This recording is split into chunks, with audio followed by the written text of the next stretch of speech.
عليكم، واش راكم؟ ان شاء الله تكونوا كامل لاباس وكامل بخير. شوفوا اليوم حبيت نحكي معكم في واحد الموضوع راه يدور بزاف في التيك توك الايامات هادو خرج لي، اللي هو 75 هارد تشالنج، تحدي 57 يوم انك تكون هارد على نفسك، انك تكون قاسي على نفسك شويه، لانه صح النفس تاعنا مؤخرا لازم لها ترويض، لازم لها شويه قسوه، لازم لها تأديب في بعض المجالات، لانه كما راكم تشوفوا الفتن راهي طاغيه، كما راكم تشوفوا الملهيات راهي بزاف. ومن خلال هذا الموضوع نقدروا نعرفوا باللي النفس تاعنا كل ما عطيناها هواها حتأثرنا على 3 أهم حوايج اللي هما ديننا توب 1، وبعدها صحتنا الجسدية، ومن بعدها صحتنا النفسية. كي تأثر على الحوايج هذو حاجة بين المحيط حيتأثر، كي تأثر المحيط علاقتك مع الناس، علاقتك في خدمتك، مع صحاباتك، مع لامبورتو كي، هتولي المعاملة مختلفة. سما حنا واش حنديرو في التشالنج هذا، بما انه شفتو راه داير بزاف، واذا عمت خفت قلت بالك يموتيفيوني باش بالتشالنج هذا اللي راهم يديروا فيه، وانا ثاني حبيت نموتيفيكم معايا. انا قررت انه ندير هذا التشالنج، بصح مانيش حنديرو لمده 75 يوم، حنديرو لمده 30 يوم اولا، لانه اول مره نجرب هذا التشالنج، وبعدها اذا شفتوا كاين نتيجه هكا مفيده، وانا متاكده بلي حتكون نتيجه مفيده، لانه اللي جربوه قالوا باللي النتيجه روعه والاحساس رائع، يعني it feels so good and everything changes like completely. السما يعني واش نديرو هنا، انا حنبداها ب 30 يوم ومن بعد نكمل نشوف يعني اذا خرجت عليا وجسمي صاي يتاقلم مع هذيك الهاردنس، هذيك القساوه اللي عطيتها له، ولا يشوفها لايك فيول، يعني كوقود ليه انه صاي يعني كما نقولوا ترود على هذيك الحياه. اخلاص نكملوا بهذا، بس اكيد مش بالقسوه هذيك. شوفوا بالنسبه للتشالنج هذا انا قسمته ل3 مجالات. اولا علاقتي مع ربي اكيد، ثانيا صحتي، ثالثا نفسيتي. كيفاه؟ وركزت على الزوج الاولين، لانه الزوج الاولين كي نركز عليهم النفسيه حاجه باينه حتتعدل. دوك نقول لكم كيفاه. انا عندي هنايا البلانر هذه تاعي كما راكم تشوفوا هنا، البلانر تاع 2025، نحيت لها 2025 هذيك اللي كانت هنا وخليتها ل 2026، لانه في 2025 ما كملتهاش، بصح فادتني بزاف بزاف، والتنظيم تاعها رائع. شوفوا هنا كنوري لكم هذه 2025 اللي كانت كاينه in here هنا، ها تحديات الشهر، هذه هي اللي حنخدم عليها، وهذو هما الامور اللي قررت نديرهم في التشالنج تاعي. باه ما نكونش قاسيه بزاف على نفسي، قررت انه التشالنج هذا نركز على الحوايج اللي لازم نديرهم، مش على الحوايج اللي لازم نحبسهم. لانه علاه كي نركز على الحوايج الايجابيه اكيد موش حيبقى لي وقت انه ندير الحوايج السلبيه، مفهوم؟ دوكا نوري لكم كل حاجه ايجابيه قررت انه نديرها وكيفاه ربطتها بحاجه سلبيه. سما انا شوفوا في وقتنا هذا بزاف الناس راهم يعانيوا انه ما يقدروش يحبسوا هذيك العاده السلبيه اللي راهم يديروا فيها في حياتهم. سما انا واش نقترح هنايا، و actually it worked for me، يعني خدمت معايا بزاف هذه الفكره، سمعتها وطبقتها وعجبتني. اي انسان راه يحاول انه يحبس حاجه سلبيه في حياته، ولا حاجه حرام، ولا يوقف عاده راه يضر فيه، ما بيش هنايا تدخين، اكل غير صحي، كثره الحلويات، المهم الغيبه، النميمه، اي حاجه يحب يحبسها ويشوف روحو ما يقدرش، هنا عليه بحاجه هو انه يكثر من الحاجه الايجابيه، يتقبل فكره انه موش قادر انه يحبس هذيك الحاجه ويخليها لربي، يعني هذا هو المعنى الحقيقي للتسليم والتوكل. ومن بعد يكثر من الحاجة الإيجابية المعاكسة لها، مع الوقت حيلاحظ روحه انه حبس هذيك الحاجة وما ولاش يبغيها ولا يكرهها ولا ما يطيقهاش اصلا وما يشوفش اصلا فيها. مثلا اذا تشوف في روحك راك دير في حاجة حرام وحاب تحبسها، هنا حاول انك تكثر من الاستغفار. الاستغفار يساعد انك كيفاه يطهرك من الذنب، خلاص انه ما يوليش هذاك الذنب فيك، شغل ما كانش اصلا فيك، تولي تحس هذاك الشعور تاع انسان ما كانش اصلا يمارس في هذيك الحاجه الحرام. مفهوم كيفاه؟ هذه هي النقطه اللي حبيت نوصلها لكم، انه اذا شفتوا روحكم ما كنتش قادرين تحبسوا حاجه سلبيه الله غالب نتقبلوها ونحاولوا انه نكثروا من حاجه ايجابيه تقتل هذيك الحاجه. اللي شاف روحه مثلا مدمن على الافلام والمسلسلات مش يحبسهم، يتقبل انه ما قدرش، ومام طون يبدا يتفرج حوايج مفيده ويكثر من الاستغفار. believe me مع الوقت حيلقى روحه ملوش اصلا يحب انه يتفرج الافلام والمسلسلات. المهم نبداو باول حاجه اللي هي مراجعة ربع حزب يوميا. هذا للناس اللي شايفين روحهم راهم في رحلة حفظ القرآن، لازم يراجعوا القرآن. بالإضافة أنك راك تعرض كل يوم لازم تراجع به، ما تنساش لازم كل يوم نراجعوا ربع حزب، والربع حزب هذاك نصليو به يترسخ لنا. والناس اللي ما راهمش في رحلة حفظ القرآن يقراوا ربع حزب يوميا. يعني أنا هذا تشالنج is not that hard، يعني مانيش قاسية بزاف فيه، لأنه قلت لكم راهي just أول مرة نجربه، مع الوقت حندوزي الحالة. ثاني حاجة شرب 2 لتر ماء. شوفوا هذه ممكن ناس بزاف غافلين عليها، لانه ما نعطشوش بزاف، ننساو نشربوا الماء، والجسم تاعنا راه محتاج على الاقل 2 لتر يعني يوميا. كل انسان والاحتياج تاعو. بالنسبه لي انا 2 لتر في الماء 2 لتر ماء يوميا very very important. سمعوش قررت انه نستخدم هذه، فيها حوالي لتر في الدار here ستانلي لايك كاب، وانا نخليها في الدار لانه ما نقدرش نهزها معايا، وندي هذه معايا للخدمه ولا كي نخرج. فيها اسمي as you can see. هذه ما تهزش بزاف لانه نقدر نهزها معايا من بلاصه لبلاصه، وكيما نديش هذه نشري معايا قرعه صغيره ونبقى نشرب. يعني المهم لازم نوصل 2 لتر يوميا. يعني هذا كان حلمي انه ديما نوصل 2 لتر يوميا، بصح ما نقدرش. المره هذه في التشالنج هذا I have to. نمبر 3 ممارسه الرياضه. كل يوم نديرو سبور، كل يوم نونطرينيو. هو في التشالنج يقول لك على الاقل نهار من هذا 7 ايام في الاسبوع هي انك تديرها برا، يعني you go to the gym. بصح شوفوا اللي ما يقدرش يدير في الدار ما كاش مشكل، اللي ما عندوش الوقت يدير في الدار. مش شرط يعني high type or high quality workout no.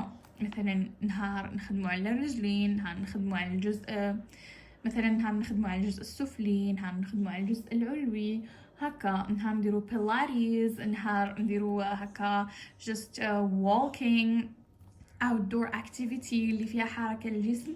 المهم كل يوم تمارس رياضة. وش هي الرياضة هذه؟ الله أعلم، أنت وقدراتك. المهم كل يوم، هذا وش يهم. يعني لازم تولف جسمك إنه يتحرك يوميا، لازم عقلك الباطن يقتنع باللي لازم يتحرك يوميا. أوكي؟ نروحوا نمبر 4 أكل نمبر 4 is إضافة بروتين للأكل. هو في التشالنج هذا يقولك لازم تكثر من البروتين. أكيد بما أنه you're working out and you're drinking a lot of water لازم لك بروتين نلقاوه في الدجاج. كاين بزاف مصادر هكا البروتين، تونة، رايس ميبي. المهم نحاولوا انه نكثروا من هذه المأكولات اللي فيهم بروتين. وهنا شوفوا عندي هذه الهاي انرجي بار، شريتها هذاك النهار. وشوفوا يعني هذه كما راكم تشوفوا هنا for people who work out. بما انه حنديروا حنايا تشالنج هذا تاع الهارت، ثم لازمنا ديما هكا حاجه شواليتي بري ورك اوت، يعني ناكلوها قبل ما نديروا سبور. مخدومه بالبيناتس as you can see. مكمل نحوس الى القيمه الغذائيه اللي فيها. هاي القيمه الغذائيه، شوفوا calories 57.5, carbs 65.14, protein we have 10.15 grams, which is actually really good. يعني هذه مليحة لينا انه نديرو بها الانرجي في النهار. حاجة not 100% healthy but something I recommend. هذه البار انا نحاول انه نشتري منها كل يوم باه ناكلها. ندير 10,000 ايقاس، نورمالمون 10,000. وفيها انواع اخرين. نتوما ديما حاولوا تحوسوا هكا على بارز كيما هكا بنان وخفاف وفيهم يعني القيمه الغذائيه الكبيره اللي نحتاجوها تاع الامور الصحيه اكيد. هنا كما قلت لكم الحاجه السلبيه اللي حتقابل هذه هي انه نقصوا الاكل غير الصحي. I know that I'm famous for posting my platters but يعني نحاول نقص منهم by this. اكل صحي يومي، انا هنا درت بين قوسين وجبه، يعني كل يوم لازم وجبه صحيه. I'm not gonna be that hard on myself. مانيش حنقول لكم بلي حنحبس unhealthy food 100% because nobody can. اللي كان يعطيهم الصحه. المهم هنا نحاول انه ندخل في روتيني اليومي وجبه صحيه، على الاقل وجبه واحده يوميا. شوفوا السر تاع هذا التشالنج هو الاستمراريه في انك ديري هذيك الحاجه، موش نهار الاول كلش اكل صحي، كلش واتر، كلش يعني هكا ضغط، من بعد مع الوقت حتلقى روحك you cannot finish this challenge. no حنا الكيت تاعنا هو الاستمراريه والديسيبلين. اعملكم بلي السر تاع اي حاجه هي الاستمراريه right. على الاقل حاجه صغيره. هذا ثاني يعني في ديننا ربي يحب الأعمال، من أحب الأعمال هي أدومها ولو قلت، يعني المهم نداومه right. وما ننساش بلي هذا الشيء كامل راهو يعتبر عبادة. المحافظة على صحتنا والمحافظة على ديننا كلش هذا داخل في العبادة، يعني ديما نحاولوا انه نحتسبوا الأجر على أي حاجة نديروها. then نروح لحاجة أخرى نديرها هي number 2 اللي هي الاستغفار زائد الحوقلة. نحاولوا انه نكثر الاستغفار، نداوموا على الاستغفار، نديرو هكا رقم مخصص نديروه يوميا. كاين اللي راهم يستغفروا بالالاف يعطيهم الصحه، كاين اللي كل واحد مقدوره. انا نقول انه المهم نستغفروا يوميا، والتركيز والخشوع في الذكر يجي مع الوقت. شوفوا انا عندي هذا نستخدمه يوميا، مساعدني بزاف like this. كاين هذا النوع ثاني شوفوا تقدروا تستخدموه، وكاين هذوك اللي يجوا في البواط هذه او لهيه. هنا يعني نحاولوا يعني نستثمروا دراهمنا في خواتم التسبيح، ونحاولوا انه في كل بلاصه في كل شومبره نحطوا سبحه، نحطوا خاتم تسبيح باه نفكروا روحنا ديما انه نسبحوا، انه نستغفروا، انه نحوقلوا، انه نصليوا على محمد عليه افضل الصلاه والسلام. يعني هذو افكار يعاونوكم باه تكثروا يعني من الاذكار. علاه لانه الاستغفار يمد قوه في البدن. انا بليش من سمعت هذه المعلومه باللي الاستغفار يقوي البدن، الاذكار تقوي البدن، وحنا نحتاجوا اذكار باه نكملوا في هذا التشالنج. واكيد حيفيدنا الاستغفار. ما تدري واش الارزاق ممكن تتهاطل في اي لحظه بالاستغفار بتوفيق من الله عز وجل. Then we go next to مشاهدة فيديو يوتيوب مفيد، يعني كل يوم نحاولوا انه نتفرجوا بودكاست مفيد كما هذا اللي راني ندير فيه right now. If you reach here يعني إذا وصلتوا لهذا النقطة من هذا الفيديو thank you so much for listening. thank you so much.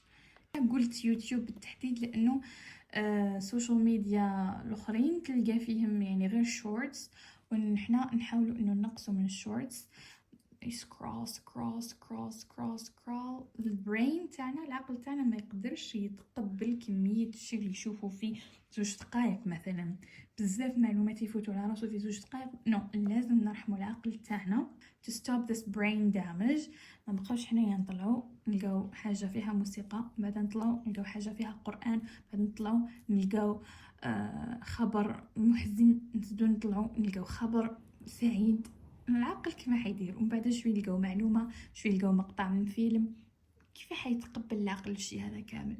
على بها يعني الحاجه السلبيه اللي مقابله هذه هي to stop scrolling to يعني save our brains، ننقذوا عقلنا من هذه الامورات السلبيه. المهم من بعد يعني واش نديروا، واش نقابلوها مشاهده فيديو يوتيوب مفيد، either podcast either قرآن either خطبة. المهم يكون فيديو شوي طويل نديروه in the background while cleaning، نكونوا ننظفوا ولا نكونوا نخدموا في حاجة ونسمعوا، يعني رانا نستفيدوا ونديروا في هذيك الحاجة. next قراءة 10 صفحات من كتاب. هنا شوفوا اللي يركز على القرآن أحسن وأحسن وأحسن، من اللي حاب يطور من روحه ننصحه أنه يدير هذه الحاجة. أنا نحاول نطور الإنجليزية تاعي. This is why I'm going to start reading this novel, Anne of Windy Poplars, I guess, for Lucy Maud Montgomery. هذه رواية نحاول أنه كل يوم نقرأ منها 10 صفحات. يعني الهدف تاعي هنايا مش يعني نستمتع بالقصة، ولا الهدف تاعي هو انه نبقى نطور في اللغة الانجليزية تاعي، انه الكتب تساعد بزاف في تعلم اللغة الانجليزية، تعلم المصطلحات الصعبة. كما على بالكم الانجليزية راهي مهمة بزاف في وقتنا هذا. alright. اخر حاجة درتها هي روتين عناية يومية بالبشرة، بالشعر، بالاسنان وبالجسد كله. بالبشرة لازم كل يوم يكون عندك روتين، على الأقل تغسلي وجهك كل يوم، وديري له كريم هيدراتونت، وتزيدي له واقي شمس قبل ما تخرجي، قبل ما تقابلي الشمس. هذه أهم حاجة يعني ممكن الواحد يديرها يوميا بالنسبة للبشرة تاعو. ما نكثروش احنا، مهم نبينوا نفس الشيء العقل تاعنا باللي رانا preservant، باللي رانا disciplined، باللي كي يقتنع العقل الباطن تاعي باللي راني preservant هنا يعطيني نتائج بإذن الله. حاجة صغيرة يوميا خير من انه ندير انا يا نهار ندير فيه ماسك وندير فيه تقشير وندير فيه مساج غواشا I don't know، وبعد next week ما ندير والو. لا نحاول نحافظ على الروتين اليومي تاعي. شوفوا واش نقترح انا هنايا. الصباح كي نوضو نغسلو وجوهنا بالماء البارد، ومن بعد نديرو كريم هيدراتونت، و الكريم هيدراتونت هذيك نمشيها بالغواشا. خي تعرفوا الغواشا هذيك الحجره اللي يديروا بها مساج، واللي ما عندوش يدير بيدو ما كاش مشكل، يعني مساج للوجه اللي يشد الوجه. ومن بعد واقي الشمس اذا كنت حتخرج، يعني واقي الشمس مهم بزاف. هذه بالنسبه للنهار. كي تولي تروح من الخدمه ولا من القرايه تاعك تغسلي وجهك مليح، ولازم قبل ما ترقدي وجهك يكون مغسول مليح بالغسول تاعك. خيري غسول يخرج على وجهك، اغسليه، زيدي كريم هيدراتونت وانتي تهنيتي. حاولي ديري ويكلي ماسك، يعني ماسك كل اسبوع، تقشير كل اسبوع. المهم احنا كالعاده نقولها ونعاودها، الهدف هو الاستمراريه ولو بحاجه بسيطه. بالنسبه للشعر تاعنا نمشطوه، نخليوش يتقصف. المشط يوميا يساعد بزاف. غسل الاسنان يوميا مرتين في اليوم، مره صباح ومره في الليل. نحاولوا انه نستخدموا الواتر فلوس، نحاولوا انه نستخدموا خيط الاسنان، هذاك يعاون بزاف في تنظيف الاسنان. هذه هي يعني كل يوم لازم نديروا خطوه للقدام، مش 10 خطوات للوراء، خطوه للقدام ولو like this. Well, this is it for today's challenge. هذه هي، أنا حنحاول نشارك معكم كل يوم a vlog, simple vlog, 1 minute vlog, maybe a short, for everything I do for this challenge. نحاول إنه نشارككم بمقاطع من challenge تاعي تاع الروتين هذا اليوم اللي حنديرو، وإن شاء الله نلقاو نتيجة فعالة. I see you the next day إن شاء الله. اللي حابة تشارك في الchallenge هذا like you're missing a lot. هذه هي الفرصة، بما انه راهو ترند السما هيعاونكم بزاف، يموتيفيكم بزاف باش تخرجوا من الكومفورت زون تاعكم. This is it for today's video. Thank you so much for reaching this point. I love you so much. اللي عجبته الفكرة يشترك for more videos like this, and thank you so much for watching, and see you in the next video. Bye bye.